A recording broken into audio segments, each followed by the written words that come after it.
predisposed to believe, have a very staunch belief in God and your religion, and you think that's more powerful than any Western medicine ever devised, and that antibiotics could never save your child, but that God will save you if you pray just the right way.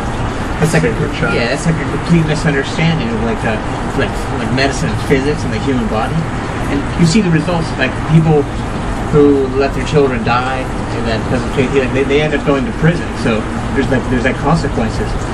Because it seems to me that people know, everyone knows that like medicine works, and that's why they're getting punished, because everyone's against using nonsense, poor judgment when you're trying to treat your own kids. These are your own kids too, you know. Yeah, they're willing to give up their children to prove how much they believe in God.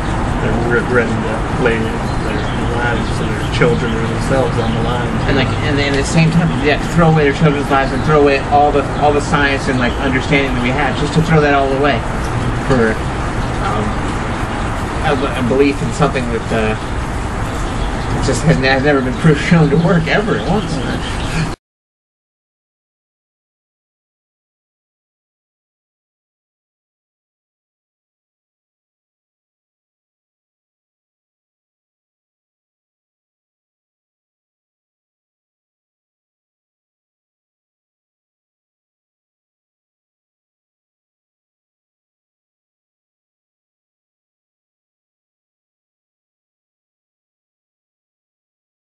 When I first think of critical thinking, I think about basically the scientific method versus not using the scientific method, and the problems that arise by not using it. Critical thinking, I think of critical thinking in my own life and how I apply it, whether I do a good job or not about it. The scientific method to me is analyzing evidence and coming to a thorough analyzing of the evidence, coming to a conclusion based on that evidence, and going from there, going from what the truth actually says. What do you think of it? Well, if you take the dictionary definition of being critical, it's a severe judgment or finding severe fault with someone, which I think if you would say that there's a religious critical thinking that describes religion perfectly, as to judge others severely and critically, punish them accordingly. And if you take the scientific view, critical thinking, you don't really apply it to others, you apply it either to yourself, or you apply it to the methods that you're using, which is to say you're taking critical judgment of the work or the methods used at work, and not so much as the person doing the work.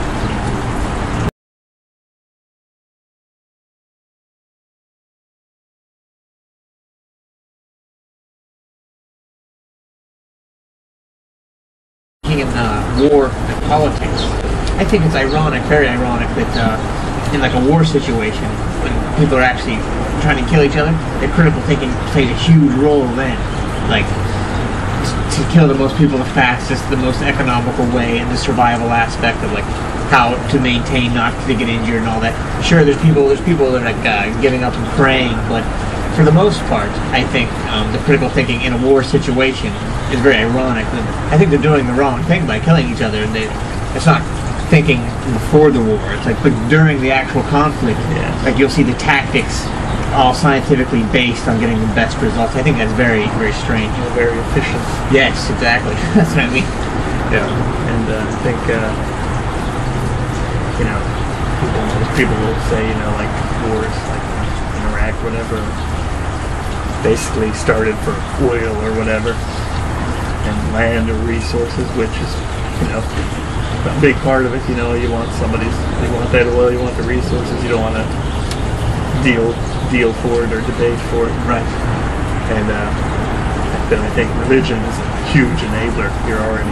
Religion puts you predisposed to hate those people anyways, and that makes it that much easier for you to start the war. Like you're ready and willing, and the people behind you, and it's an instant divider of people right away. And it's the great enabler of all time to start a war.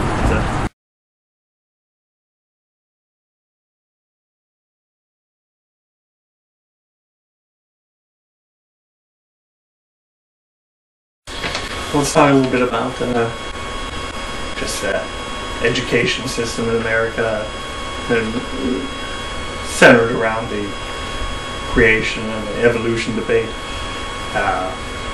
There was the Scopes trial. Ever since then, evolution's been on trial, or creationism has had trials to try to get into school by law. And then, even if teachers are able to freely teach evolution, they still have to read a disclaimer saying that creationism is just as valid as the truth. So you have to get a disclaimer by law to teach the truth in schools. At the same time, they keep lowering the graduation standards in American schools. Each generation seems to be a little lower than the previous, and consequently, then America's sliding down the international rankings in science and math, especially. What are your thoughts on the education system? Well, just in general, it seems to me like just critical thinking. People believe almost anything but believe in critical thinking. We discussed faith healing and prayer and intelligent design versus evolution. Critical thinking and the truth is too boring to really discuss for real, and people don't want to use it because it's I guess it's too hard. Anything else that's easier, people just use that and believe that for whatever reason. That's and like you said about the education system, it's just showing in the numbers that the United States is dropping off more and more, and